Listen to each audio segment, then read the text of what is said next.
नमस्कार सभी को। आज हम फिजिक्स पढ़ेंगे, ठीक है, जैसे कि हम रोज पढ़ते हैं। तो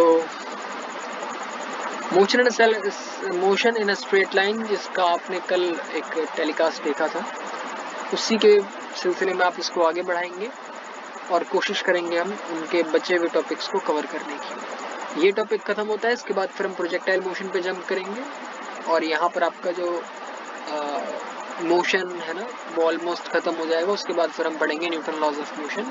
इन पर ऑब्वियसली कुछ प्रैक्टिस प्रॉब्लम्स भी की जाएंगी, बट दैट डिपेंड्स अपॉन कि कब करना है और कैसे करना है, ठीक है। So will be bringing those things as well, but एक बार आपकी इन टॉपिक्स पे कमांड हो जाए उसके बाद फिर हम आगे बढ़ेंगे, ठीक है। तो आज का टॉपिक रहने वाला है बेसिक्स ऑफ ग्राफ, ग्राफ्स कैसे किया जाता है ना, क्योंकि इसमें नीट वाले भी कुछ बच्चे होते हैं, कुछ मैथमेटिक्स वाले बच्चे होते हैं, तो कई बार दिक्कत आती है कि ग्राफ्स बनाने कैसे हैं।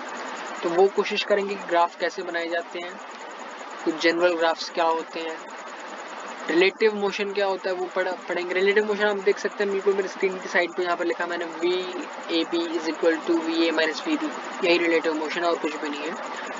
रेनमैन प्रॉब्लम करेंगे, उसके बाद हम रिवर एंड रोड प्रॉब्लम करेंगे, समझेंगे क्या होता है सारी चीजें, ठीक है। So now let's jump on to the topic motion in a straight line part 2। ये कुछ क्वेश्चंस है, मैं कोशिश करूंगा कि इन पर भी काम किया जाए, ठीक है। तो अभी हम पढ़ेंगे, शुरू करते हैं ग्राफ से।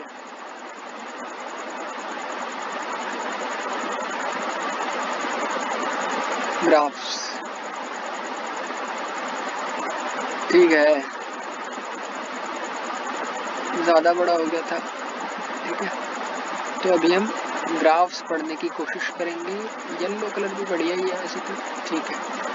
तो देखिए, ग्राफ पढ़ने से पहले आपको पढ़ना होगा स्ट्रेट लाइन क्या होता है। तो स्ट्रेट लाइन भी हम लिख ही लेते हैं, कोई जरूरत तो है नहीं। स्ट्रेट लाइन आप जानते हैं कि ये देखिए, सबसे पहले आपको ये आपका y एक्सिस है, ठीक है, ये आपका y एक्सिस है और ये आपका x एक्सिस है। शुरुआत ही कर चुके हैं हम, ठीक है। कहीं पर भी ये आपका पॉइंट A है, A के कोऑर्डिनेट कुछ ऐसे लिखे जाते हैं। x का कोऑर्डिनेट आप सबसे पहले लिखते हैं x1 और फिर आप लिखते हैं y का कोऑर्डिनेट, बीच में होता है कॉमा। x1 का होता है कि ये y एक्सिस से x1 डिस्टेंस पर है, तो ये डिस्टेंस आपका हो जाता है x1। इसी तरीके से आप अगर y1 की बात करते हैं तो y1 का मतलब हो जाता है कि ये x एक्सिस से y1 दूरी पर है, y1 यूनिट्स दूर है, ठीक है। तो ये आपका basically situation of a point है, यहाँ पर आपका पॉइंट एक स्थापित है। अब हमें जानना है, अच्छा ये आपको पता होगा, मेरे ख्याल से मुझे ज़्यादा बताने की जरूरत नहीं है। ये आपका पॉजिटिव है, ऊपर की तरफ आपका पॉजिटिव होता है। हमेशा याद रखना है कि इस तरफ आपका पॉजिटिव रहता है, नीचे की तरफ आपका नेगेटिव रहता है, यहाँ लेफ्ट में आपका नेगेटिव रहता है और अप के साइड आपका पॉजिटिव रहता है। ये सारी कुछ बेसिक बातें हैं, आगे भी चलेंगे, आगे भी चीज़ बताएंगे क्या क्या चीज़ें कवर होती है। यहाँ पर आपके दोनों क्वाड्रेंट, दोनों आइटम पॉजिटिव रहते हैं। यहाँ पर आपका रहता है माइनस प्लस, यहाँ पर आपका रहता है माइनस माइनस और यहाँ पर आपका रहता है प्लस माइनस, ठीक है। इन सारी बातों को याद में रखना है और उसके बाद फिर हम आगे देखेंगे। हम लाइंस ग्राफ्स कैसे कैसे देखेंगे कुछ, ठीक है। सबसे पहले हम एक लाइन का ग्राफ देखेंगे कि लाइन का ग्राफ कैसे बनाया जाता है, ठीक है। फिर हम देखेंगे किसका पैराबोला क्या होता है, पैराबोला, ठीक है। इलिप्स, इलिप्स का जो ग्राफ होता है, मुझे स्पेलिंग नहीं पता तो मुझे माफ करना, ठीक है। इलिप्स का ग्राफ देखेंगे, उसके बाद हम सर्कल भी देख लेंगे। सर्कल की इक्वेशन क्या होती है, और ट्रिग्नोमेट्रिक ग्राफ, ट्रिगो। इसके अलावा आप एक्सपोनेंशियल का ग्राफ देख सकते हैं, e to the power x का, e to the power x का। इसके अलावा e to the power x sin x, ठीक है। ये सारे कुछ ग्राफ्स हैं जो हम देखेंगे, और a sin x का ग्राफ भी देखेंगे। ऐसे कुछ ग्राफ्स हैं। तो लाइन का ग्राफ देखने से पहले आपको लाइन समझनी पड़ेगी कि लाइन का ग्राफ, लाइन होती क्या है, ठीक है। लाइन, ठीक है, किसी भी दो पॉइंट को जो,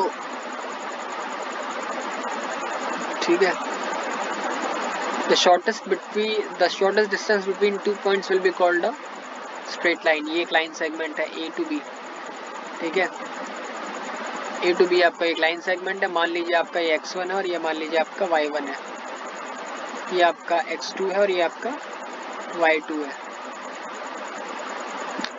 ठीक है। लाइन मेरे ख्याल से जहाँ तक मेरे को याद है, मैंने जब बचपन में अपने पढ़ी थी तो लाइन 5 टाइप्स की थी, मतलब इक्वेशन ऑफ लाइन निकालने के 5 तरीके थे। सबसे पहला एक आ जाता है आपका स्लोप पॉइंट, नहीं, एक आपका है वाई, एक आपका स्लोप वाला फॉर्म है ना, स्लोप वाला फॉर्म, माफ कीजिए मेरे को अगर नाम सही से याद ना हो तो, ठीक है। कभी भी आपकी एक स्लोप इंटरसेप्ट, इसको बोलते हैं slope intercept form, intercept form, ठीक है। ऐसे करते हैं, पहला आपका आ जाएगा, अगर हम देखें तो पहला है आपका स्लोप इंटरसेप्ट। ओहो, ये क्या हो गया,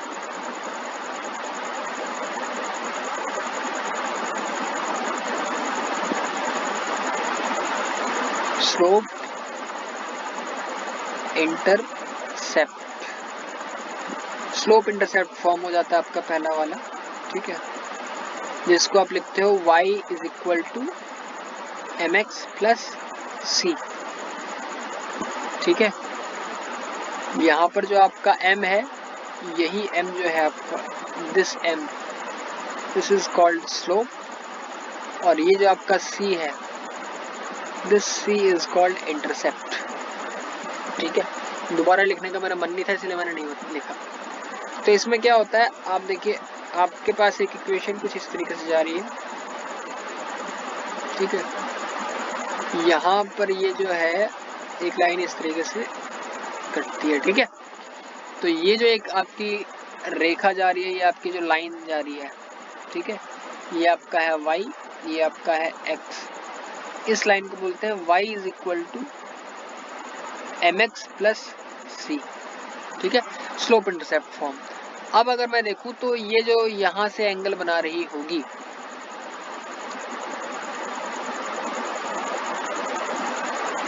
ठीक है, जो x एक्सिस के साथ इसका एंगल होगा, मान लेते हैं कि थीटा है, ठीक है, तो अगर आप उसका tan थीटा ले लेंगे, tan थीटा, तो वो आपका क्या कहलाएगा, स्लोप, ठीक है, वो आपका कहलाता है स्लोप। इसी को आप dy अपॉन dx भी लिखते हैं, इसी चीज को आप लिखते हैं change in y upon change in x, इसी को आप लिख सकते हैं y2 minus y1 upon x2 minus x1, ठीक है, इसी को आप लिख सकते हैं x1 minus y1 minus y2 upon x1 minus x2। अगर पहले 1 आ रहा है तो आप नीचे भी पहले 1 लिखेंगे, लास्ट में 2 आ रहा है तो आप नीचे भी लास्ट में 2 लिखेंगे, ठीक है। तो ये जो चीजें हैं थोड़ी सी याद रखने वाली हैं, ठीक है।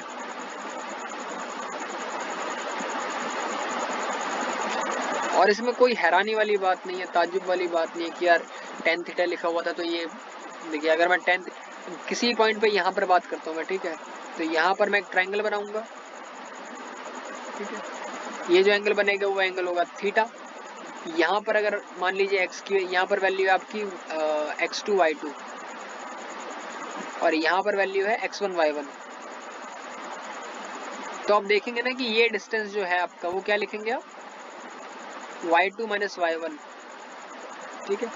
और अगर आप इस डिस्टेंस की बात कर रहे हैं तो ये डिस्टेंस आपका क्या हो जाएगा, x2 माइनस x1, ठीक है।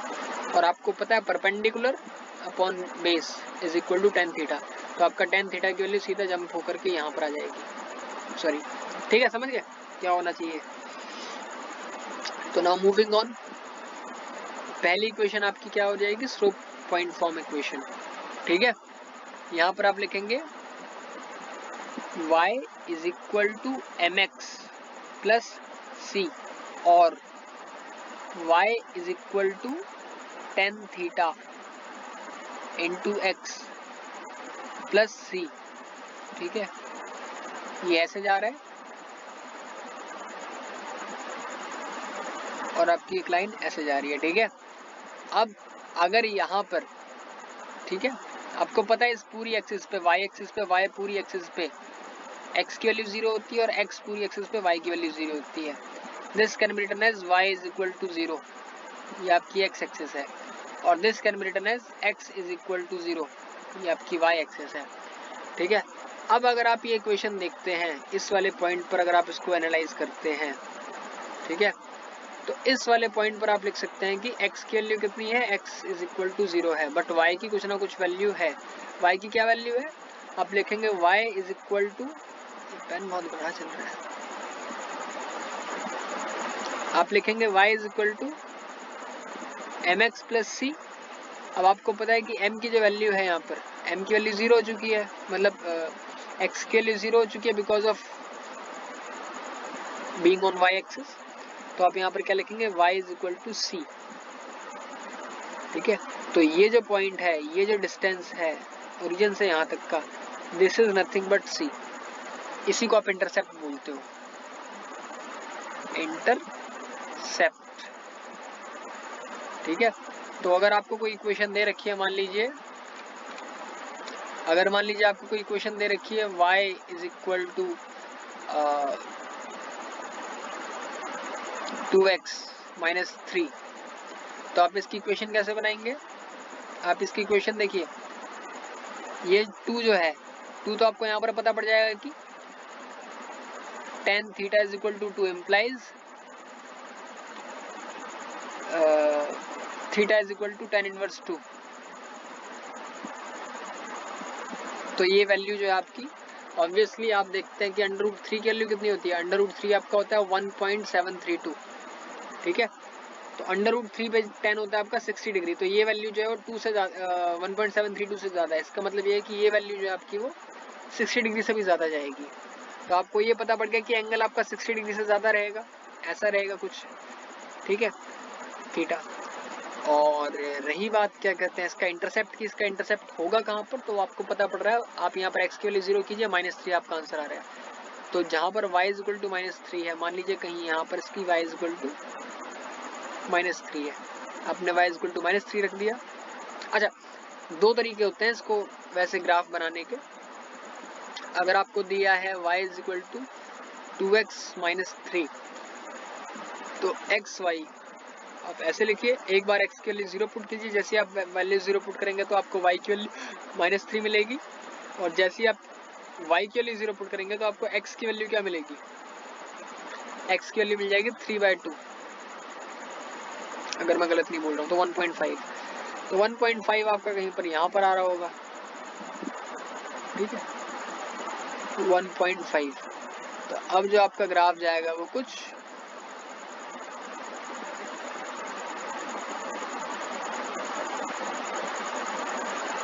इस तरीके से जाएगा, y is equal to 2x minus 3।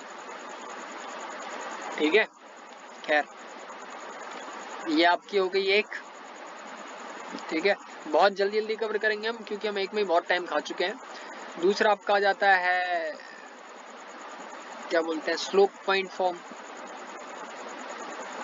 माँ सरस्वती कृपा करें, slope point form.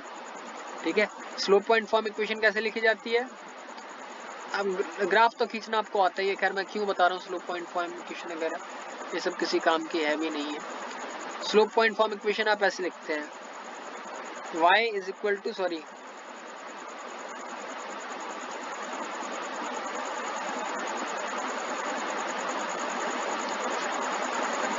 Slope point equation आपकी होती है y minus y1 is equal to, या तो आप m लिखेंगे या तो आप tan थीटा लिखेंगे। ठीक है, इनटू x माइनस x1, इसी को आप लिख सकते हैं tan theta into x minus x1। इसी को आप लिख सकते हैं dy upon dx into x minus x1। ठीक है, ये सारी इक्वेशन आपकी रहेगी y माइनस y1, फिर आप लिखेंगे y माइनस y1। ठीक है, ये आपकी एक इक्वेशन हो गई। कैसे करना है आपको एंगल पता है और आपको एक पॉइंट पता है, तो इस पॉइंट से होती हुई जाएगी इक्वेशन। ठीक है, आपको कहीं पर एक ये वाला पॉइंट पता था, इसकी वैल्यू थी x1 y1, और यहीं पर आपको पता है कि एंगल कितना रहेगा। एंगल के लिए यहाँ पर रहेगी m। ठीक है, मतलब कि tan theta is equal to m। उस tan थीटा के आधार पर आप एक ग्राफ बना देंगे। ठीक है, अच्छा दूसरी बात ये कि अगर ऊपर जा रहा है तो आप लिखेंगे प्लस m। अगर if theta is greater than 0, m is positive. if m is greater than 0, ठीक है, if theta is less than 0 implies m will be less than 0। ठीक है, तो ग्राफ जो बनेगा उसका इसका ऐसे बनेगा, और अगर आप इसका देखेंगे तो इसका ऐसे बनेगा। ठीक है, आगे बढ़ते हैं। आपकी दूसरी क्वेश्चन का क्या आ जाता है, 2 पॉइंट फॉर्म जो आपकी रहेगी वो कैसी रहेगी, 2 पॉइंट फॉर्म।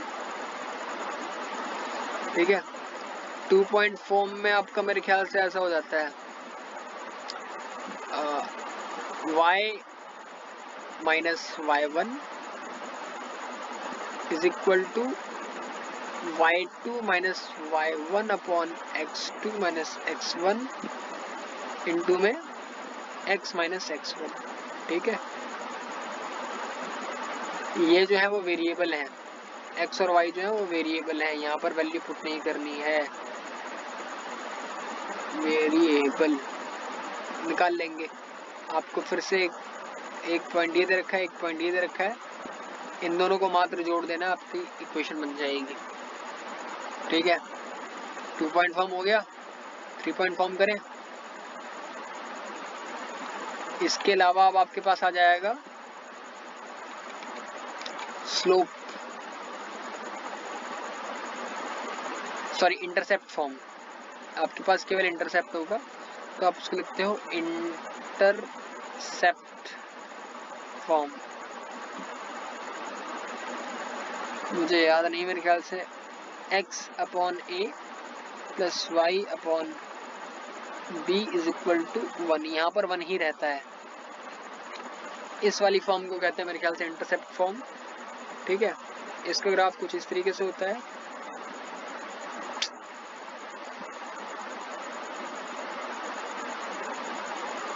इसका ग्राफ कुछ इस तरीके से होता है। यहाँ पर मेरे ख्याल से ये जो है आपका, ये आपका पॉइंट रहता है 0b, और ये आपका पॉइंट रहता है a0, ऐसा मेरा मानना है। ठीक है, अगर आप यहाँ पर देखिए इस वाली इक्वेशन में आप x y, ठीक है, x के लिए 0 पुट कर देंगे। ठीक है, x के लिए आपकी 0 हो गई यहाँ पर, तो आपकी y के लिए आ जाएगी b, और यहाँ पर y के लिए 0 पुट कर देंगे तो x के लिए आ जाएगी a। ठीक है, तो ये कुछ इक्वेशन ऐसे दिखाई देती है। ठीक है, ये जो है वो इंटरसेप्ट आपका b है, ये आपका इंटरसेप्ट a है। अगर यही आपको कुछ ऐसा होता, मान लो आपको इक्वेशन दे रखी है 5x plus 3y is equal to 15। ठीक है, तो ऑब्वियसली आपको क्या करना है, 15 से डिवाइड कर देना। 15 से डिवाइड कर दीजिए, क्या आ जाएगा आपका x upon 3 plus y upon 5 is equal to 1। तो अब जो आप इक्वेशन बनाएंगे वो कुछ x की 3 और y की ऐसे बनाएंगे। ठीक है, यहाँ पर ये 3 है और ये 5 है। इसी तरीके से आपको दिया होता, मान लीजिए 4x plus 9y is equal to 3। ठीक है, 3 से डिवाइड कर दीजिए, आपके पास क्या आ जाएगा, x 4/3 प्लस y, यहाँ पर 9 है और यहाँ पर 3 है, इज इक्वल टू 3/3 यानी कि 1। तो ये इक्वेशन आपकी कुछ इस तरीके से लिखी जा सकती है x y 3/4 plus y divided by 1/3 is equal to 1। इसका ग्राफ बनाएंगे तो कुछ इस तरीके से बनेगा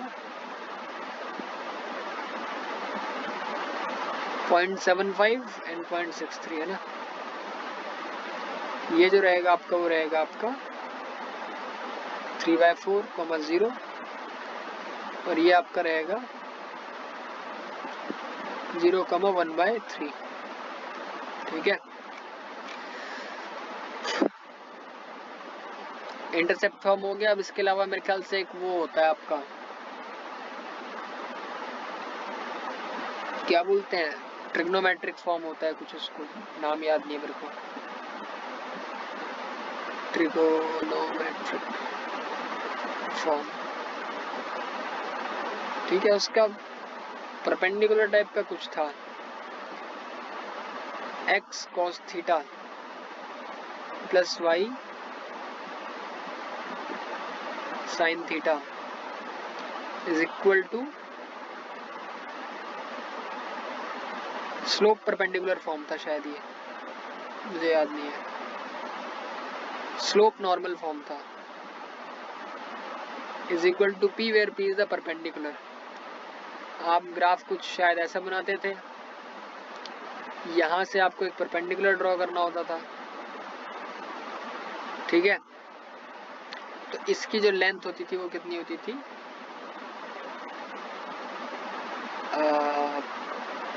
p होती थी। यहाँ पर थीटा रहता है, फिर अल्फा बीटा रहता है, मैं भूल गया। ठीक है, शायद ये x cos alpha plus y sign beta होता है, इज इक्वल टू p। ये देख लेना जो भी है। ठीक है, ये करने का मेरा इच्छा है नहीं, तो आप इसको इग्नोर कीजिए। ठीक है, तो यहाँ पर लाइन हमने कवर कर ली है। लाइन अगर हमको कोई सी भी लाइन दे रखी है, मान लीजिए जब आपको, अब हम कर सकते हैं कुछ। ठीक है, लाइन का कुछ किया जा सकता है। अब आपको इक्वेशन क्या दे रखी है, v is equal to u plus a t. ठीक है, v is equal to u plus a t, यहाँ पर आपका v है और यहाँ पर आपका t है। देखिए स्लोप पॉइंट इक्वेशन है ये आपकी सीधी सी, स्लोप इंटरसेप्ट इक्वेशन है। अब आप इसका क्या कर सकते हैं, यहाँ पर जब आपकी t की वैल्यू 0 रहेगी तो v की वैल्यू क्या हो जाएगी, u। तो यहाँ पर आपका कहीं पर u होगा, अगर पॉजिटिव है तो ऊपर ले रहे हैं हम, और ये आप कैसे बन जाएगा, यहाँ पर ये आपका u है। ठीक है, this is your u and tan theta is equal to a। यहां से हमको ये पता पड़ता है कि स्लोप ऑफ vt आपको क्या देता है, एक्सेलरेशन देता है। ठीक है, एक इंपॉर्टेंट चीज हो गई। दूसरी बात ये, और a का मतलब क्या हो जाएगा आपको, dv अपॉन dt। तो यहां से आपको क्या पता पड़ रहा है कि dv is equal to a dt। ठीक है, a dt का मतलब क्या हो जाएगा, a dt a dt a dt a dt, तो vt ग्राफ हो जाएगा ना, खैर नहीं। ठीक है, अब अगर मैं बात करता हूँ, अगर मैं ऐसा कर देता हूँ, देखिए v dt अगर मेरे को निकालना है इज इक्वल टू dx, है ना। अगर मैं लिखूं velocity is dx upon dt, तो अगर मैं यहाँ पर करता हूँ dx is equal to v dt, तो यहां से मैं क्या कह सकता हूँ कि एरिया ऑफ vt ग्राफ आपको क्या देता है, एरिया ऑफ vt ग्राफ आपको देता है change in displacement, change in position, that is displacement.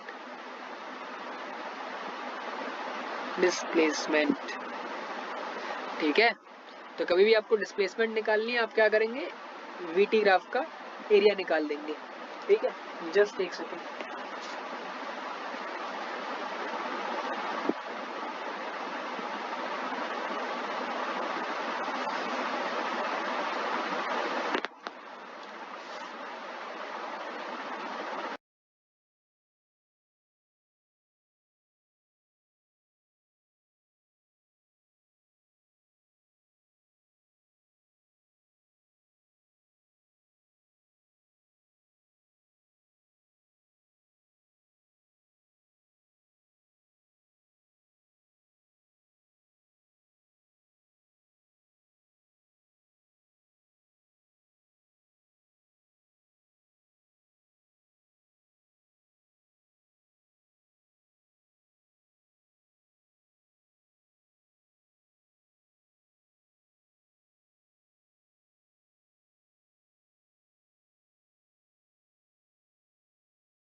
ठीक है, ADT कंप्लीट हो गया। चलो आगे बढ़ते हैं। ठीक है, अब आपको एक पता है, अच्छा ठीक है, यहाँ तक इस बात को कंप्लीट करते हैं। एक हमने एग्जांपल ले लिया है। इसके अलावा आप देखिए, आपके पास क्वाड्रेटिक इक्वेशन हो सकती है। क्वाड्रेटिक इक्वेशन के लिए हम क्या करते हैं, आपको एक पैराबोला पता होगा। पैराबोला की इक्वेशन होती है y square is equal to 4ax। पढ़ाऊंगा नहीं पैराबोला होता क्या, मैं पढ़ा नहीं रहा हूँ यहाँ पर।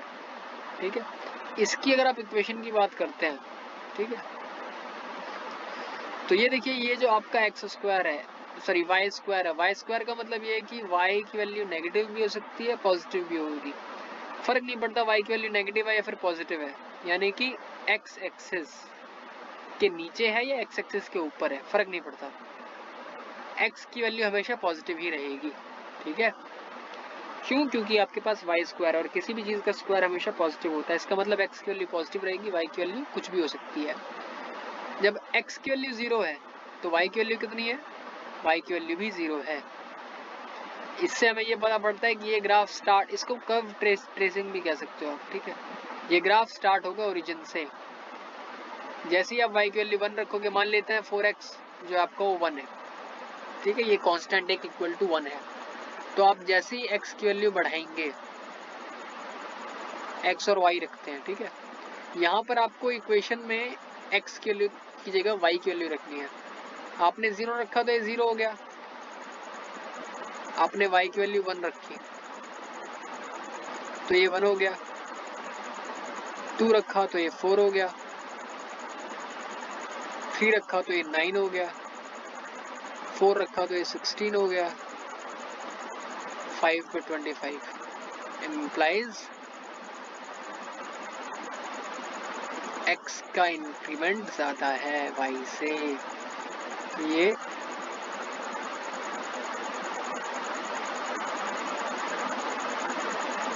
ऐसे बढ़ेगा।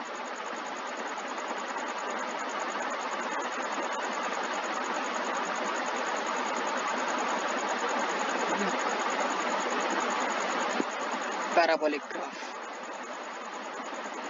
पैराबोलिक ग्राफ, ठीक है, देखो जो स्क्वायर है एक्स स्क्वायर है, एक्स की पॉजिटिव, सॉरी वाई स्क्वायर है तो वाई की पॉजिटिव नेगेटिव दोनों इक्वेशन आएगी। ठीक है, इसी तरीके से अगर ये ऐसा होता, x square is equal to 4ay, ये इक्वेशन कुछ इस तरीके से बनती, एक्स की पॉजिटिव नेगेटिव दोनों वैल्यू आएगी, यानी कि इस और इस दोनों क्वाड्रेंट में आ सकती है, और वाई की पॉजिटिव ही वैल्यू रहेगी। तो आप इस ग्राफ को कुछ इस तरीके से बनाते हैं। तो जब भी आपको लिखा है y is equal to x square, तो ग्राफ ये फॉलो होगा, और जब आपको लिखा है x is equal to y square, तो ग्राफ ये फॉलो होगा। अब आपको इक्वेशन दे रखी है s is equal to ut plus half at square, तो आपको क्या दे रखा है, s is equal to t square. इस फॉर्मेट में ग्राफ दिया हुआ है, यानी कि एक पैराबोलिक ग्राफ बनेगा। कैसे?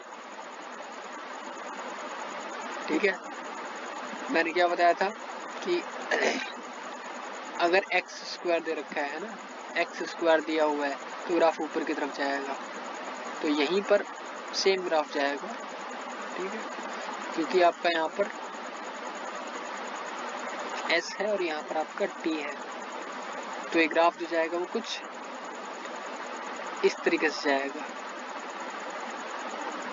मैंने चीज 0 से स्टार्ट इसीलिए की है, पहली बात क्योंकि टाइम नेगेटिव नहीं होता, time can not be less than equal to 0। Time कभी भी 0 से कम नहीं होता।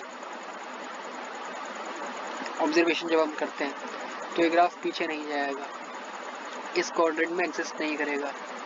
तो आप लिखेंगे ऐसे करके। और दूसरी बात, जब आप टी के लिए 0 रखेंगे तो आपका 0 हो जाएगा, ये भी आपका 0 हो जाएगा, डिस्प्लेसमेंट 0 रहेगी। इसीलिए ग्राफ आपका ऐसा दिखाई देगा। कैसे दिखाई देगा? ठीक है, ये 0 से स्टार्ट हुआ है। ठीक है, s and t, s is equal to u t plus half a t square, t square. ठीक है, एक्सेलरेशन का ये ग्राफ है। डिसेलरेशन का ग्राफ होता तो ये नीचे जाता है ऐसे करके। ठीक है, डिपेंड करेगा कि आपका वो क्या है,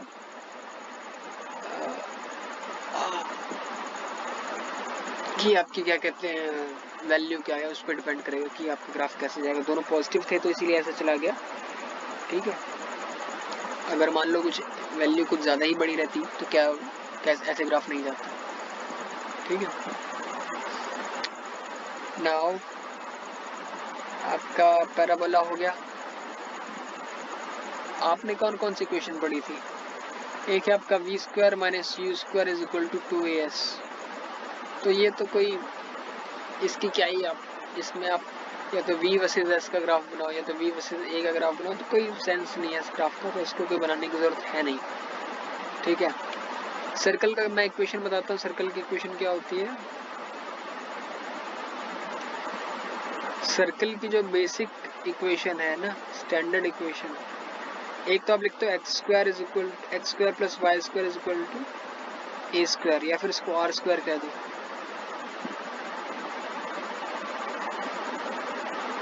this is equal to are square, या फिर आप एक पढ़ते हो एक्स माइनस ए का whole square plus Y minus B का whole square is equal to are square. दो इक्वेशन है। ठीक है, एक आपका ये सर्कल बन रहा है और दूसरा आपका यहाँ सर्कल बन रहा है। यहाँ पर जो वैल्यू है ये है आपकी 0 0। रेडियस कितना है इसका? रेडियस है r। यहाँ पर अगर आप देखोगे तो रेडियस है r और वैल्यू कितनी है इसकी? सेंटर जिसको बोल रहे हैं यहाँ पर हम, सेंटर है वैल्यू का मतलब इसका है a और b। ठीक है, इसकी इक्वेशन को कई बार ऐसे भी लिखा जाता है x square plus y square minus 2gx plus minus 2gx minus 2hy। ठीक है, plus a b c, a square plus b square होता है ना, यहाँ पर दोनों सेम रहता है। ठीक है, ऐसे x square plus y square minus 2gx minus 2h आएगा यहाँ पर।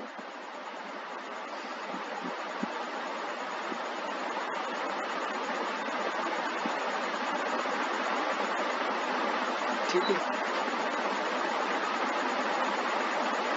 माइनस 2hy माइनस एफ कह दीजिए इसको, या फिर प्लस एफ कह दीजिए। ठीक है, इज इक्वल टू 0।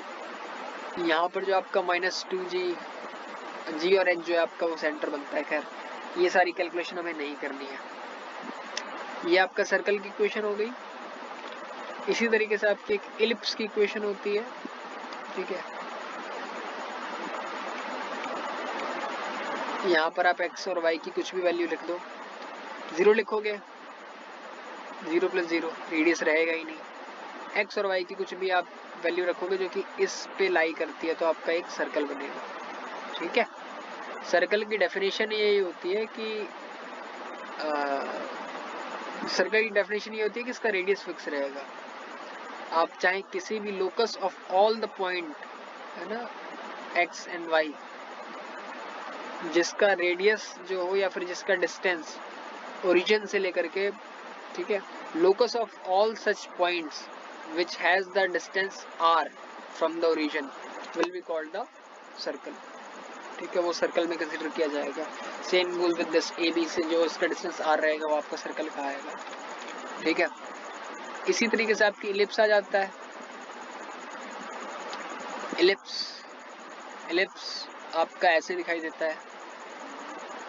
ठीक है, यहाँ पर इलिप्स में मेरे ख्याल से दो चीज़ें होती हैं, ये आपका रहेगा ए मेजर एक्सिस और इसको बोलते हैं बी माइनर एक्सिस। ये आपका रहेगा माइनस ए माइनस बी बी, ठीक है। तो ये जो दो पॉइंट रहते हैं इसको बोलते हैं हम सी, ठीक है, माइनस सी। अब इलिप्स की एक खासियत होती है कि यहाँ से ये, ठीक है, मैंने दो पॉइंट को जोड़ दिया। ये आपका कोई भी एक पॉइंट है आपका x1 y1। x1 y1 कहने का मतलब यहाँ पर ये है कि अगर नेगेटिव है तो नेगेटिव x1 हो जाएगा, मतलब x वेरिएबल में आपको शो नहीं करना पड़ता, नेगेटिव वेरिएबल ऑटोमेटिकली नेगेटिव होता है, ठीक है। तो यहाँ पर ये क्या हो जाएगा आपका, आपको ये दिखाई देगा कि दिस डिस्टेंस है ना, मैं ये कह सकता हूँ कि ये मान लीजिए आपका पॉइंट माइनस सी और इसको पॉइंट पी कह दीजिए, ठीक है, इसको तो माइनस सी डैश, या फिर मैं इसको सी डैश कह देता हूँ, C dash P plus P C dash P C, इन दोनों को जोड़ोगे तो आपको क्या मिल जाएगा, सीधा ये जो आपका 2 एक्सिस है ना उसके बराबर हो जाएगा इसका वैल्यू, तो आपका 2a के इक्वल होगा हमेशा, ठीक है। तो इलिप्स की जो प्रॉपर्टी है उसमें क्या होता है आपका A is equal to B plus C या फिर बी स्क्वायर प्लस सी स्क्वायर, ऐसा करके कुछ होता है, ठीक है। उसी में आपका कंसेंट्रिसिटी आ जाता है, E is equal to C by A, जिसको कंसेंट्रिसिटी बोला जाता है। इसकी वैल्यू हमेशा लेस देन 1 रहती है।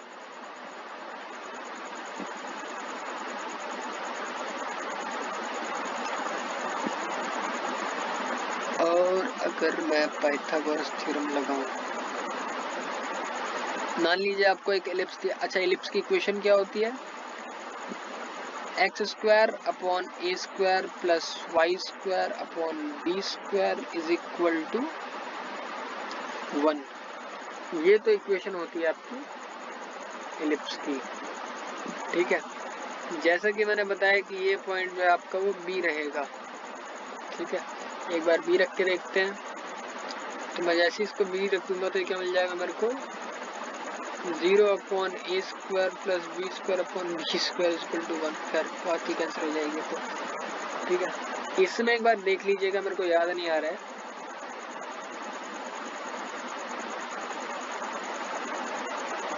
ठीक है, या मैं ऐसे देखूं,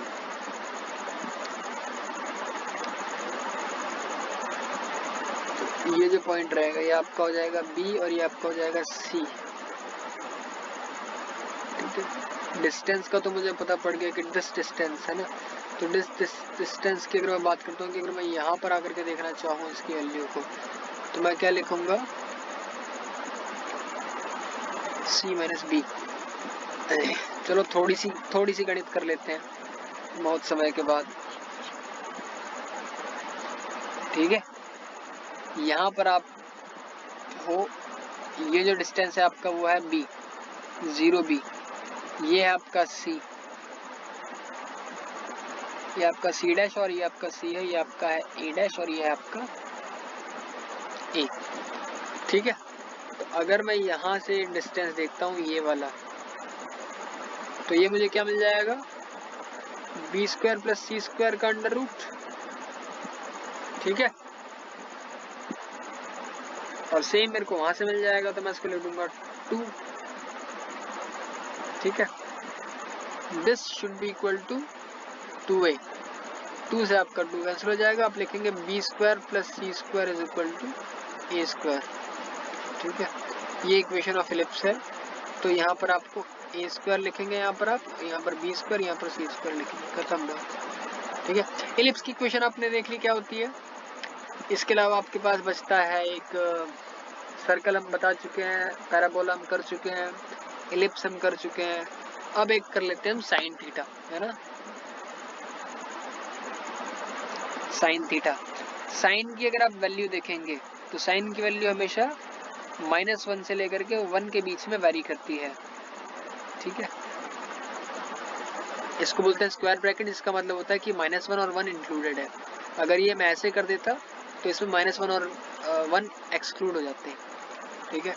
इसकी अगर मैं बात करता हूँ तो ये ग्राफ आपका कुछ इस तरीके से दिखाई देता है।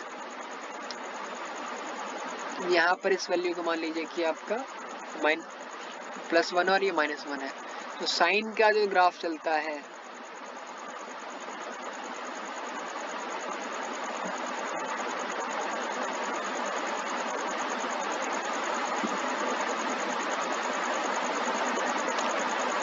ये इस तरीके से चलता है। ये आपका जो ग्राफ है वो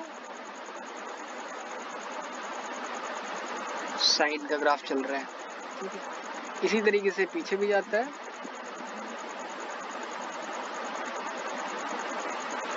ठीक है। This is y is equal to sine x। इसको आप x कह दीजिए, इसको आप y कह दीजिए। इसी तरीके से एक हमारे पास ग्राफ एग्जिस्ट करता है cos x का। cos x 0 पे होता है 1, तो ये आपका कुछ इस तरीके से जाता है। cos x, अब देखिए ये जो वैल्यू है ये π/2 है, π/2 पाई, फिर आपका आ जाएगा 0 -π/2, इधर 3π/2।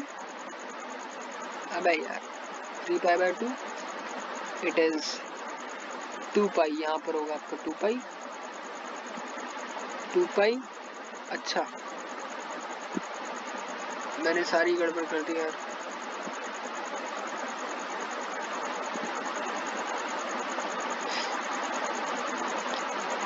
आपकी वैल्यू देखिए, ये हुआ 0, ये हुआ π/2, ये आपका हो गया पाई, ये आपका हो गया यहाँ पर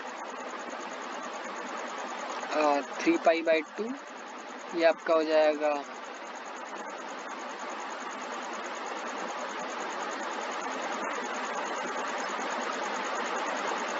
भाई π/2 है तो ये पाई हुआ ना भाई। ऐसा नहीं कि सर को पढ़ाना नहीं आता है, सर थोड़े से कंफ्यूज है भाई, ठीक है।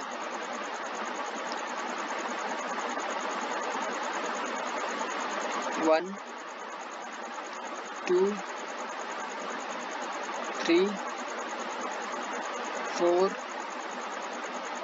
5 6 7, ठीक है। 0 पाई 2π 3π, ठीक है। यहाँ हो जाएगा π/2 3π/2 5π/2, ठीक है। अगर मैं cos की बात करता हूँ तो cos का ग्राफ कुछ इस तरीके से जाता है कि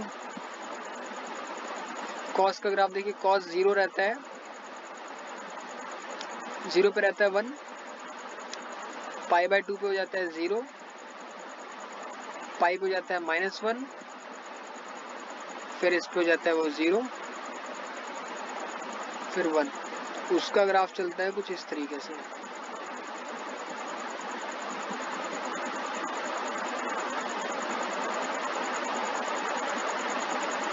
सही जा रहा हूँ?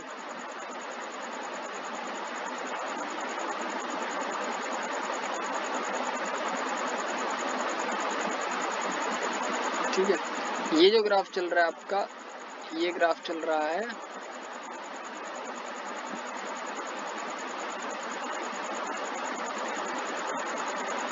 ठीक है, ये ग्राफ चल रहा है आपका cos x का, y is equal to cos of x, ठीक है। साइन x और cos x में ज्यादा फर्क नहीं होता, जस्ट आगे पीछे होता है, तो आप साइन को cos कह सकते हो, मतलब ऐसे नहीं, सिग्नल में बहुत बहुत माइन्यूट सा फर्क होता है, π/2 का फर्क होता है, ठीक है, एक क्वाड्रेंट का फर्क होता है। तो ओवर द मतलब जैसे कह सकते हैं कि आप एक इनफाइनाइट सीरीज ले रहे हैं तो उसमें साइन ले रहे हैं कॉस ले रहे हैं, फर्क नहीं पड़ता, ठीक है। इसीलिए आपने एक जगह देखा होगा कि आप करंट के लिए लिखते हैं I इज इक्वल टू ए या फिर I0 साइन थीटा, है ना, या फिर कई बार इसको आप I0 कॉस थीटा ले लेते हैं, cos omega t, plus a phase difference phi, ऐसे करके लेके चलते हैं हम कई बार आई को। खैर ठीक है, तो आपने ये देख लिया कि साइन थीटा का ग्राफ जो है वो कुछ इस तरीके से बनता है। ठीक है, इस तरीके से ग्राफ बनता है आपका साइन थीटा का, अगर ये आपका वाई एक्सिस हो तो, और ये आपकी एक्स एक्सिस हो तो। अब एक ग्राफ और देखते हैं, एक ग्राफ आपका आता है, इसी में मैंने बहुत टाइम खा लिया यार। एक आपका ग्राफ आता है y is equal to e to the power x का। ठीक है, e to the power x and y is equal to e to the power minus x, दो ग्राफ चलते हैं।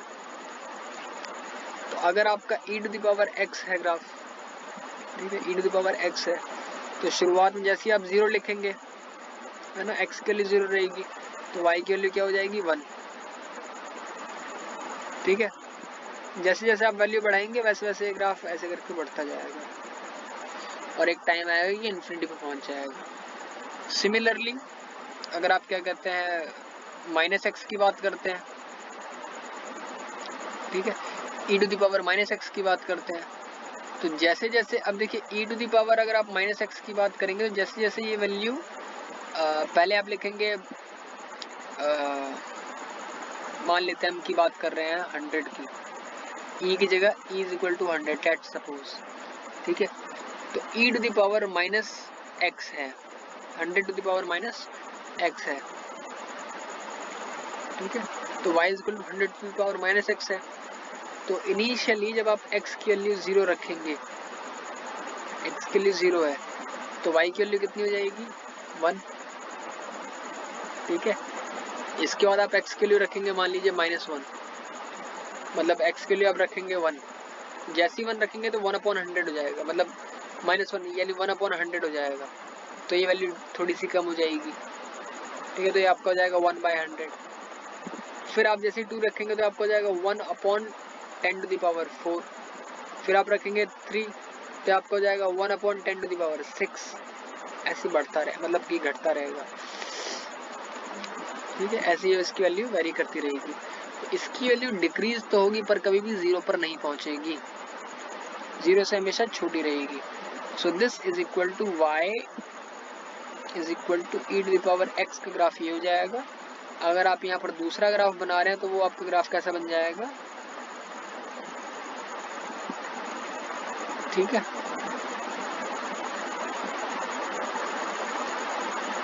इसका ग्राफ ऐसे ही बनेगा, मतलब जैसा मैं बना रहा हूँ वैसा ही बनना चाहिए।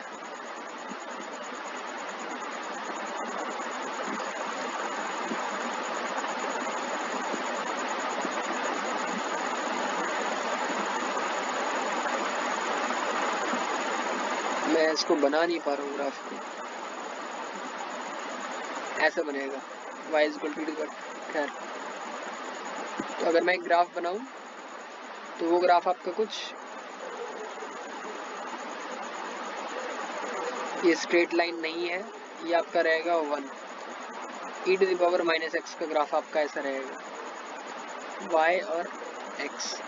ठीक है, इधर आपका x और इधर आपका y है।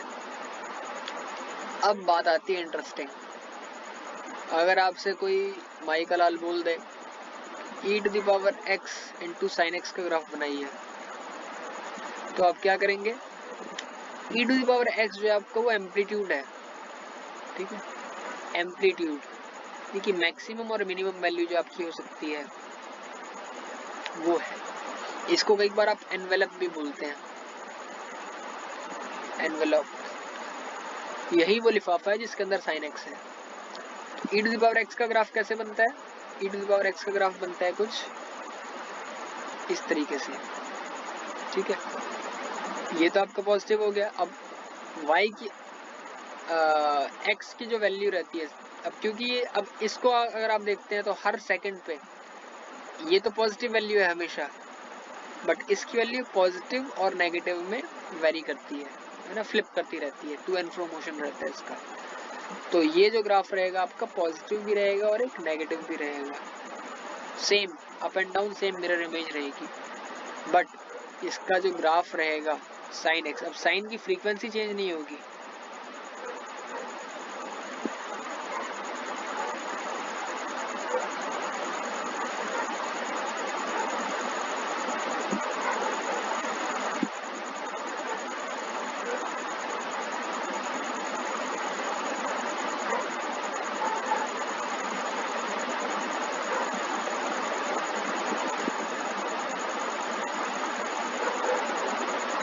मैं ये जो भी बना रहा हूँ आपको ये बात ध्यान में रखना है कि इसकी फ्रीक्वेंसी चेंज नहीं होगी, कांस्टेंट फ्रीक्वेंसी इसकी सेम रहेगी। फ्रीक्वेंसी फिक्स्ड होने का मतलब ये है कि यहाँ से यहाँ तक का जो डिस्टेंस है वो सेम रहेगा हर एक केस में, ठीक है। तो ये आपका एक ग्राफ हुआ, ज्यादा कुछ नहीं है, मेरे ख्याल से इतना ही था ग्राफ में। हाँ, और कुछ नहीं था। कुछ क्वेश्चंस देखेंगे करके, पहला क्वेश्चन ही करके देखते हैं, बड़ा कर देते हैं इसको, है ना।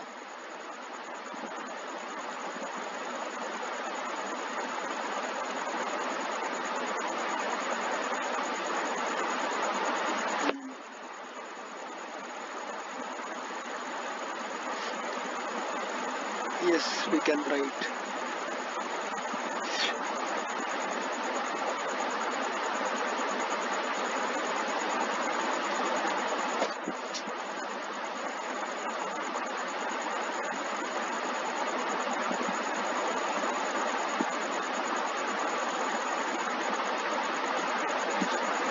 Given below are four curves describing variation of velocity. 2012 में आया है ना, अलीगढ़ मुस्लिम university. Given below are four curves describing variation of velocity with time of a particle. यानी कि नीचे आपको चार ग्राफ दिए हुए हैं जो कि आपको डिस्क्राइब कर रहे हैं variation of velocity time graph दिया हुआ है आपको नीचे। Which one of these describe the motion of a particle initially in positive direction with a constant negative acceleration? यानी कि आपसे किस चीज का ग्राफ पूछा जा रहा है भाई साहब, ये आपसे पूछ रहे हैं,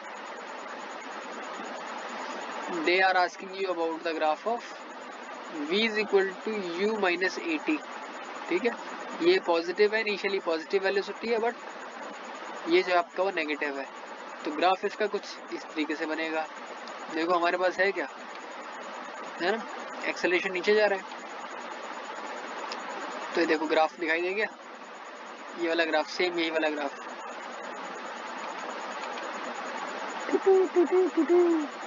देखो दो ग्राफ हैं, एक तो ये वाला और एक ये वाला, बट ये क्या कह रहा है आपसे, which one of the following is at, ये जो आपका ऑप्शन है ना positive direction, which one of these describe the motion of the particle initially in positive direction and with a constant negative acceleration। तो ये तो स्टार्ट ही कर रहा है नेगेटिव से, तो इसकी वेलोसिटी नेगेटिव ही थी, ये वाला पॉजिटिव था क्योंकि इसकी इनिशियली वेलोसिटी पॉजिटिव थी। तो आपका ये वाला करेक्ट ऑप्शन होगा, ये वाला आपका आंसर कैंसिल हो जाएगा। Similarly the displacement time graph of two moving particle makes an angle 30 degree and 45 degree with the x-axis. The ratio of their velocities is, displacement time graph दे रखा है, आपको पता है कि dx upon dt is equal to velocity होता है केरला, ठीक है, इज इक्वल टू वेलोसिटी होता है आपको, ठीक है। तो आपको पता है this is equal to tan theta भी होता है, और टेन थीटा इंक्रीजिंग फंक्शन है, यानी कि जिसका टेन थीटा ज़्यादा उसकी वेलोसिटी ज़्यादा, इसकी वेलोसिटी ज़्यादा होगी। 45 डिग्री वाले की वेलोसिटी 30 डिग्री वाले से ज़्यादा होगी। The ratio of their velocity will be, अच्छा वेलोसिटी का रेशियो क्या होगा, ठीक है। तो टेन थीटा की वैल्यू क्या हो जाएगी, तो v45 इज टेन थीटा, यानी कि 1 upon v30 is equal to 1 upon √3। तो आंसर क्या हो जाएगा, √3। क्या बात कर रहे हो भाई,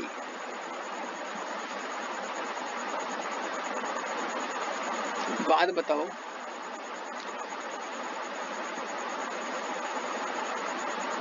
अच्छा इसने 30:45 पूछा है ना, तो हमारी गलती है ना। तो 30 वाले का हो जाएगा 1 अपॉन √3 और 45 वाले का हो जाएगा 1, तो सिंपली 1 अपॉन √3 आपका आंसर होगा।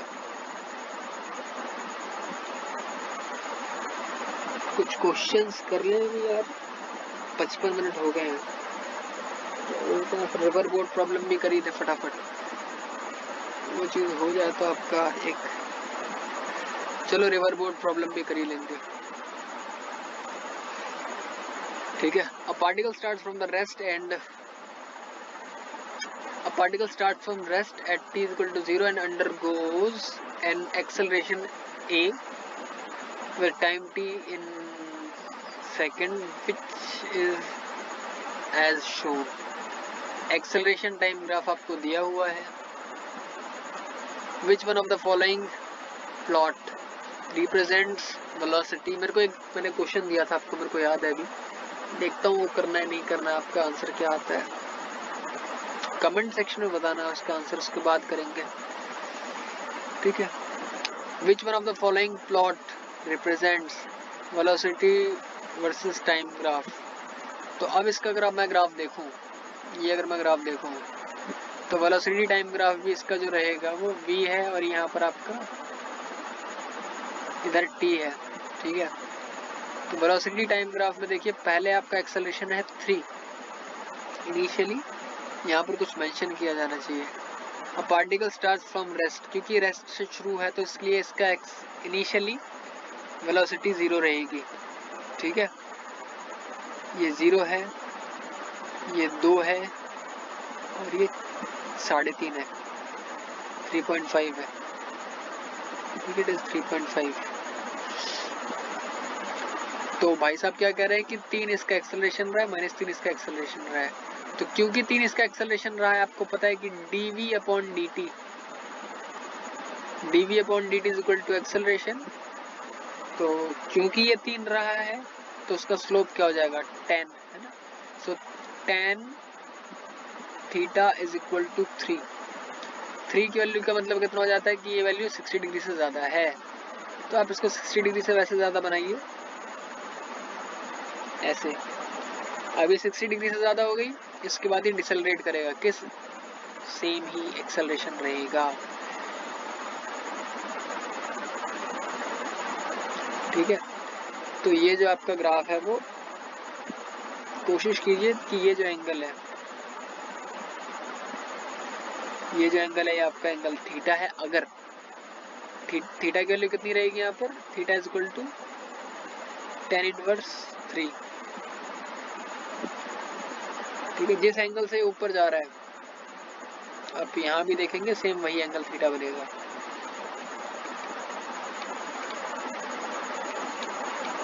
अच्छा इन्होंने भाई साहब ने 4 तक का दे रखा है, तो ये तो बनता ही नहीं है किसी भी सेंस में। हमारा बता तो रखा मैंने आपको, आंसर ऑप्शन ए ठीक रहेगा, ठीक है। इसको मतलब ये वाला ठीक रहेगा, बट ये 4 तक जाएगा नहीं, ग्राफ थोड़ा सा इन्होंने गलत दे रखा है।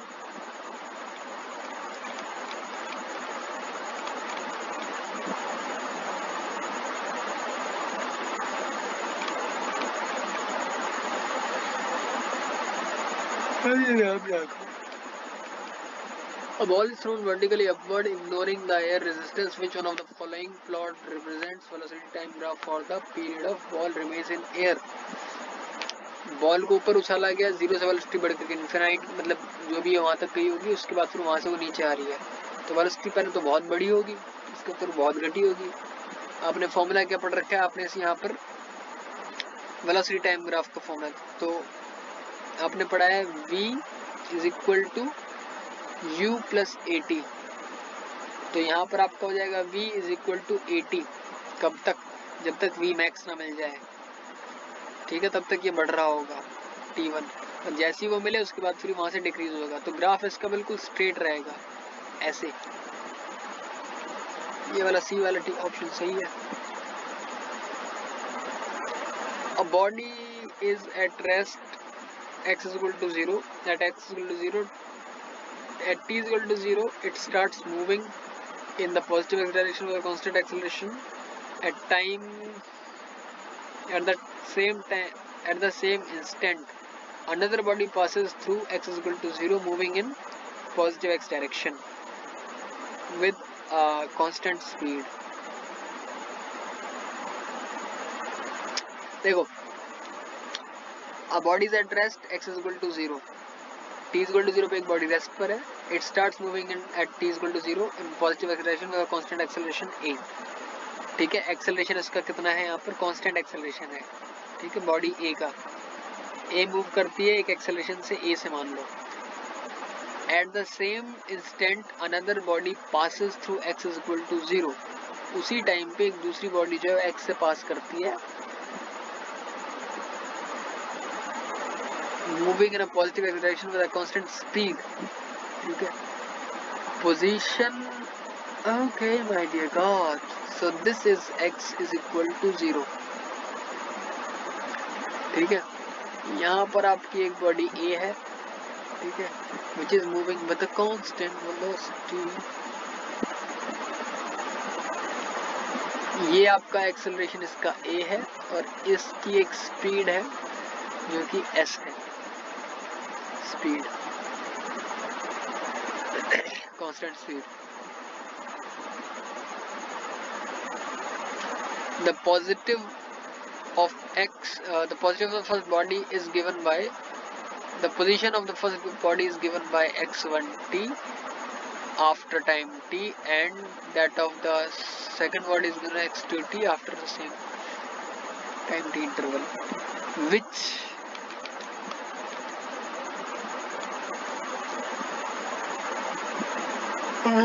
Which of the following graph is correctly described? Which of the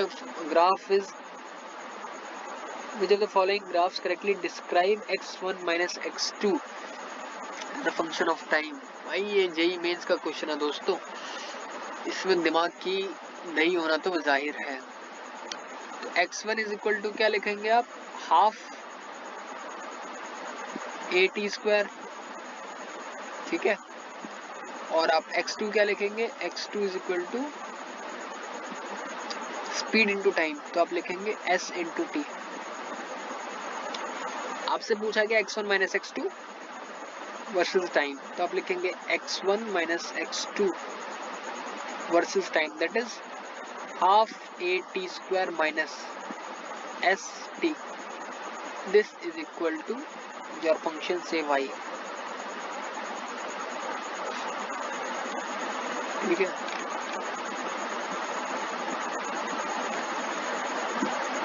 x1 आपकी पहली बॉडी है, दूसरी x2 आपकी दूसरी बॉडी है. ठीक है, इस क्वेश्चन के बाद हम एंड कर रहे हैं. ठीक है, अब यहाँ पर क्या है आपका कि देखिए, ये तो पता है हमको कि पैराबोलिक ग्राफ रहेगा. ठीक है, ये ग्राफ जो रहेगा आपका वो पैराबोलिक रहेगा.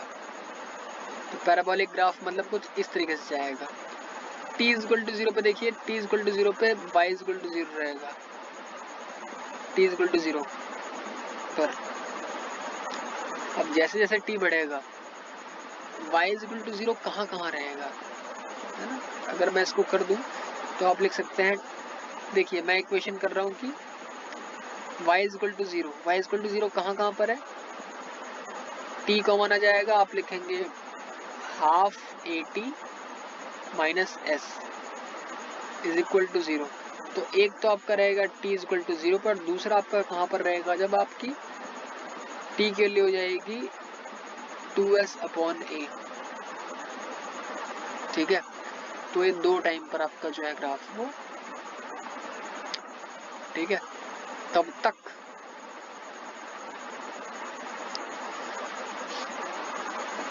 इनिशियली x1 माइनस x2, तो अभी कुछ इस तरीके से रहेगा कि इनिशियली अगर आप देखें तो एक बॉडी ऐसे पहुंच गई होगी, दूसरी बॉडी यहाँ पर होगी. ठीक है, मैं टाइम की बात कर रहा हूँ t1 पर. उसने फिर दूसरे डिस्टेंस में इतना कवर किया होगा, इसने इतना कवर कर लिया होगा, फिर इसने इतना ही कवर किया होगा, और ये यहाँ पर फिर हो सकता है इतना कवर कर चुकी होगी. तो पहले डिस्टेंस जो होगा वो घट रहा होगा. x1 माइनस x2 जो है, समझाने की कोशिश कर रहा हूँ मैं, x1 माइनस x2 जो है वो पहले घट रहा होगा. ज्यादा था, ज्यादा से घट के 0 हो जाएगा. दूसरे की तरफ मैं बात करता हूँ, दूसरे वाले ग्राफ में, दूसरे वाले पोर्शन में क्या होगा, इस टाइम के बाद, इस t1 के बाद, t1 के बाद क्या होगी, वो डिस्प्लेसमेंट जो है वो बढ़ रहा होगा. पहले में घटेगा, दूसरे में बढ़ेगा.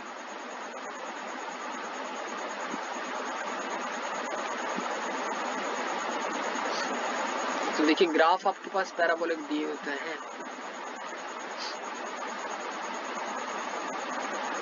तो कौन सा वाला सही लग रहा है?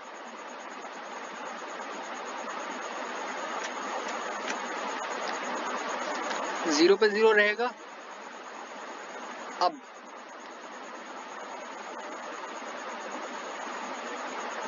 मान लेते हैं कि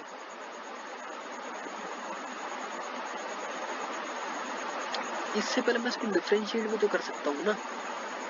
मैं अगर चाहूँ तो उसको डिफरेंशिएट कर सकता हूँ, जिससे मुझे ये पता पड़ जाएगा कौन सा ग्राफ ठीक है और फिर कौन सा ग्राफ। अभी देखिए 2s माइनस है ना, 2s माइनस 2s अपॉन ए, इससे पहले वाली कोई भी मैं अगर वैल्यू पुट कर दूँ, ठीक है, तो s अपॉन ए पुट करके देखो इस ग्राफ में, s अपॉन ए। तो अगर मैं s अपॉन ए पुट करके देखता हूँ इस ग्राफ में, तो मुझे क्या मिल जाएगा, y इज इक्वल टू 1/2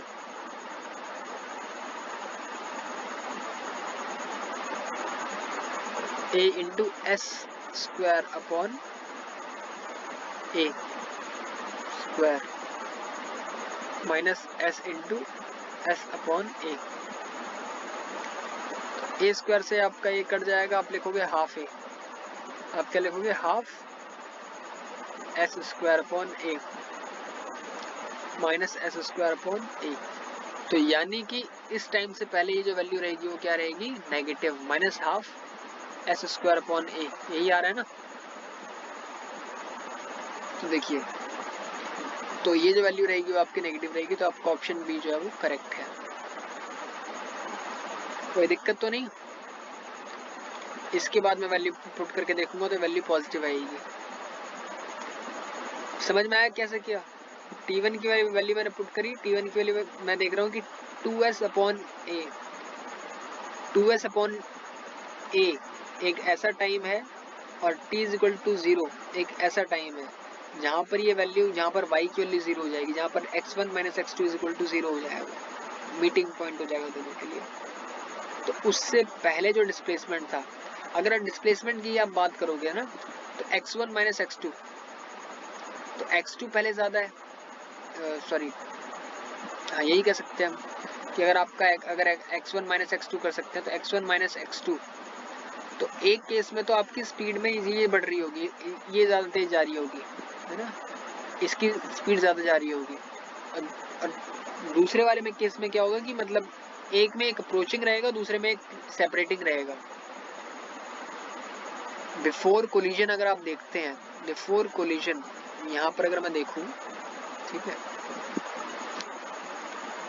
दो केस रहेंगे। बिफोर कोलिजन, ये आपका कोलिजन है, यहाँ पर कोलिजन है, ठीक है, दोनों कोलाइड करते हैं, यहाँ पर कोलाइड करते हैं, तो ये आपकी बॉडी ए है और ये आपकी बॉडी बी है, ठीक है। तो ये बॉडी आपकी ऐसे मूव कर रही है और ये इसकी तरफ मूव कर रही है, अप्रोच कर रही है। तो यहाँ पर ये जो डिस्टेंस है एक टाइम तक तो पहले बढ़ेगा, ठीक है, जब इसकी स्पीड स्लो है तब तक तो ये बढ़ेगा, जब तक ये एस तक नहीं पहुंचता, इसकी स्पीड तक नहीं पहुंचता है, जब तक इसकी स्पीड एस नहीं हो जाती है, एस से कम है जब तक ए की वैल्यू, इसकी स्पीड है ना, तब तक तो ये जो है आपका अप्रोच करेगा, बट इसका डिस्प्लेसमेंट बढ़ता रहेगा, ऐसे करके जाएगा, ठीक है, ऐसे जाएगा। अभी हमने ये माना है, इसको थोड़ा सा अच्छे से सॉल्व करते हैं। अभी आपने माना है कि इसकी स्पीड है एस, आपके पास एक्सेलरेशन है ए, ठीक है। अब पहली वाली बॉडी की जो स्पीड रहेगी वो क्या रहेगी आपकी 80, और दूसरी वाली की स्पीड हमेशा एस रहेगी, ठीक है, अंटिल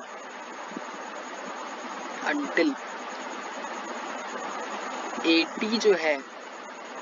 अब अगर मैं डिस्टेंस की बात करता हूँ तो डिस्टेंस यहाँ से क्या निकल कर आएगा, s इज इक्वल टू, मतलब एक distance x1 is equal to half AT square, और ये क्या हो जाएगा आपका सिंपली ST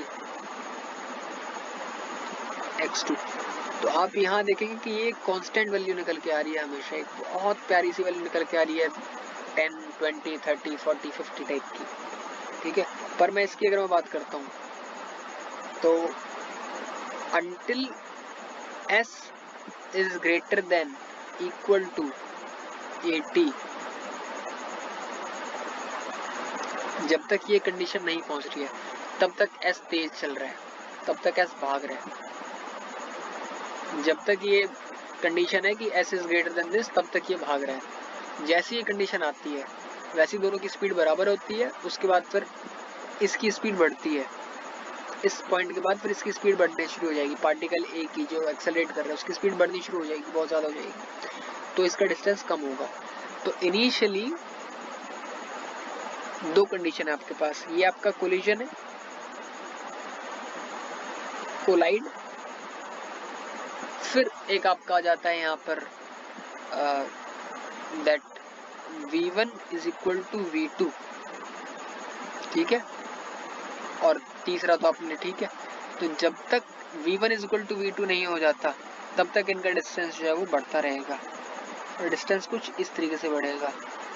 जैसे ये बराबर हुआ वैसे डिस्टेंस घटना शुरू हो जाएगा, ठीक है। उसके बाद फिर धीरे धीरे ऐसे ही जाएगा। तो इसका ये ग्राफ मेरे ख्याल से ठीक होना चाहिए। अगर ये गलत हुआ मैं पढ़ाना छोड़ दूंगा, ठीक है। हालांकि शुरू भी नहीं किया ढंग से अभी तो। 8th का यानी कि 7th का देखना है, 7th का होना चाहिए आंसर, 7th का होना चाहिए बी।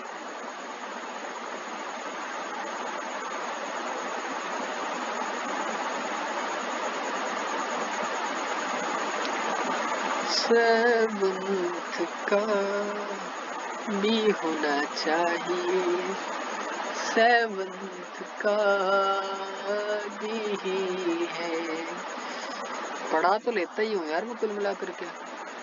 8th का भी देख लो, वैसे निकल जाएगा। Particle start from rest t equal to 0 and moves straight line, moves in a straight line with an acceleration of s the velocity of the particle at t equal to 3 second is 4 है यहाँ पर इसका acceleration. पहले 4 था फिर -4 है, तो जब तक +4 है। अच्छा 80, मैंने आपको ये इसको करने के दो तरीके हैं। तो आप इक्वेशन लगाओ v equal to u plus 80 फलना डमका करते करते। चलो एक बार वो करके देख लेते हैं, है ना। वही करते हैं यहाँ पर, दो चीजें देखेंगे हम यहाँ पर। तो v equal to u plus 80, ठीक है। v equal to u plus 80 0 से स्टार्ट हुआ, पार्टिकल ने एक्सेलरेट किया 3 सेकंड तक, sorry straight line with acceleration as shown the velocity of the particle at t equal to 3। t equal to 3 second पे आपको इसकी वेलोसिटी बतानी है, ठीक है। 2 सेकंड तक इसने एक्सेलरेट किया तो आप लिखोगे, पहले 0 थी आपकी तो आप लिखोगे 80। 80 का मतलब 4 इंटू 2, 4 दूनी 8, तो इसकी पहले वेलोसिटी हो गई 8। फिर आप लिखोगे v is equal to 8 minus 4 into time है 1। किसी का मैसेज आया ऐसा मुझे लग रहा है। खैर ये सारी मजाक हंसी की बातें हैं, ठीक है। ये कितना आंसर आपका आ जाएगा, यहाँ पर मुझे 4 आंसर दिखाई दे रहा है। मैंने इसको 4 लिख दिया, 4 मीटर पर सेकेंड। इतनी कैलकुलेशन के बाद यही चीज मैं अगर यहाँ पर करता,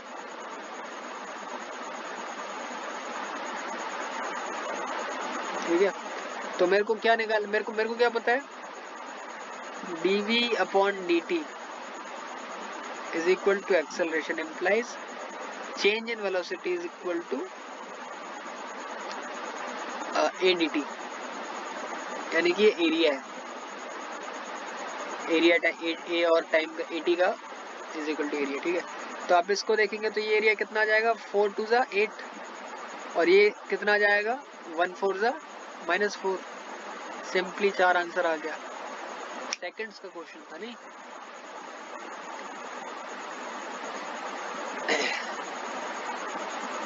अच्छा 5 ऑप्शन है भाई, 4 आंसर आएगा। An object dropped from the rest, its velocity time graph is, Kerala का ही था कि दोनों केरला का ही है। कब पूछा गया था ये नहीं पता है, पूछा ही होगा कभी ना कभी तो। क्या An object dropped from the rest, its velocity time graph is, rest से ड्रॉप किया गया तो इसकी वेलोसिटी 0 से बढ़ करके मैक्सिमम हुई होगी, और स्ट्रेट लाइन ग्राफ होगा क्योंकि ग्रेविटी काम कर रही होगी, ठीक है। तो 0 से बढ़ करके मैक्सिमम हुई होगी। पहले तो हमारे पास एक ऑप्शन ये है, बट इसकी वेलोसिटी नेगेटिव में गई होगी, बट ठीक है, आप इसको ऐसे कह दीजिए। ये मैं चाहता था इसको सही करना, ये होता तो मैं इसी को सही करता। ग्राफ वैसे इसका ऐसा बनना चाहिए था, 0 से मैक्सिमम गई है, मतलब कि a ball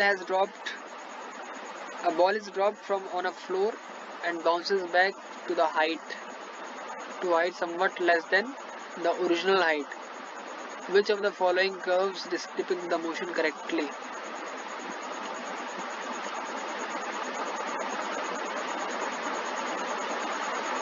इनिशियली अगर आप देखते हैं ना, s equal to plus half at square, initially distance कम ट्रेवल कर रही होगी।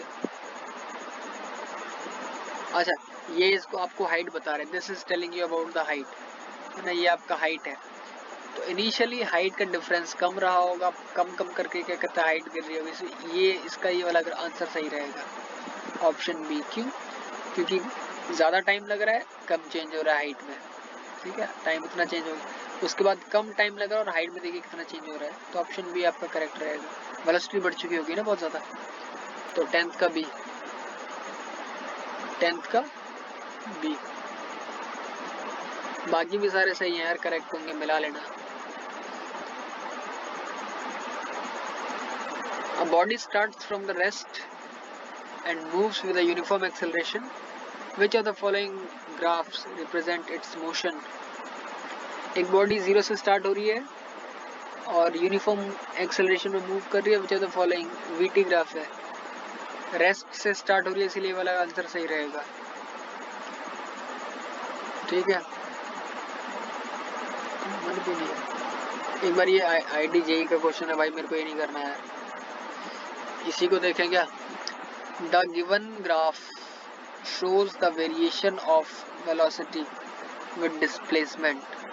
velocity का displacement का बहुत, the given graph shows the variation of the velocity with displacement, vs graph है ये। which of the graph given below correctly represent the variation of the acceleration with displacement? तो मेरे को इसमें ग्राफ चाहिए ना, द गिवन ग्राफ शोज, ये graph incomplete है, ये क्वेश्चन इनकम्प्लीट है, इसमें हमारे पास ग्राफ नहीं है।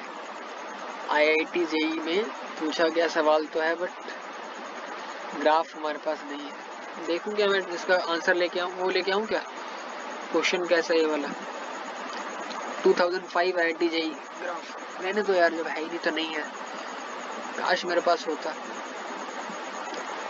मैं आपको वैसे डिस्प्लेसमेंट नहीं बता, चले कभी और देखेंगे इस ग्राफ को, अफसोस की है ही नहीं।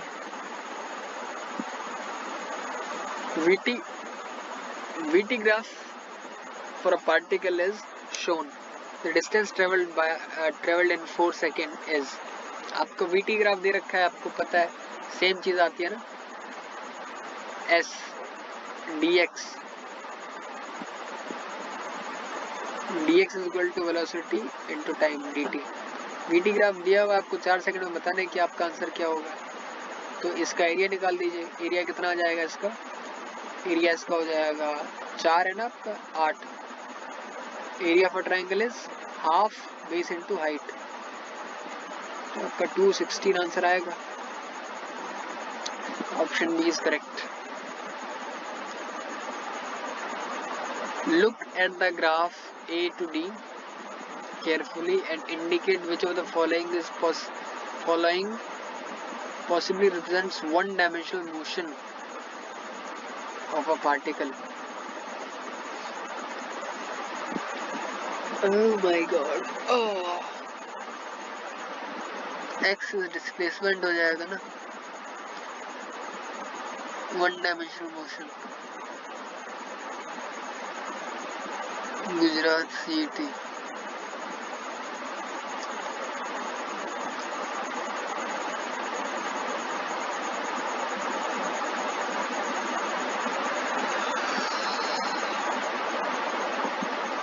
एक तो मुझे ये लग रहा है, क्यों, क्योंकि इसका डिस्प्लेसमेंट बढ़ा ही जा रहा है, घट नहीं रहा है। अब देखिए एक ही टाइम पर इस अगर ग्राफ की मैं बात करता हूँ, इस वाले ग्राफ की, ठीक है, यहाँ पर एक टाइम पर उसके दो डिस्प्लेसमेंट हैं जो कि पॉसिबल ही नहीं है, तो इसीलिए ये आपका गलत हो जाएगा। सिमिलरली एक ही टाइम पे उसकी दो वेलोसिटी है, ये भी गलत हो जाएगा। इसकी अगर बात करते हैं वेलोसिटी, तो नेगेटिव टाइम पे उसकी वेलोसिटी होनी नहीं चाहिए, ठीक है, तो मेरे ख्याल से ये भी जो है वो आपका गलत हो जाएगा।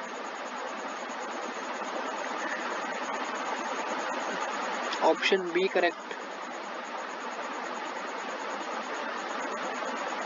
16वें का नहीं, 15वें का, 15 का बी है, ठीक है। Area under acceleration time graph gives area under 80 graph dv is equal to adt, change in velocity, ठीक है। चलो इतना काफी है। बाकी हम करते हैं, मैं एक वीडियो बनाता हूँ इसके लिए, इन दो टॉपिक्स के लिए। अभी इसमें केवल ग्राफ कंप्लीट हुआ है आपका। बाय।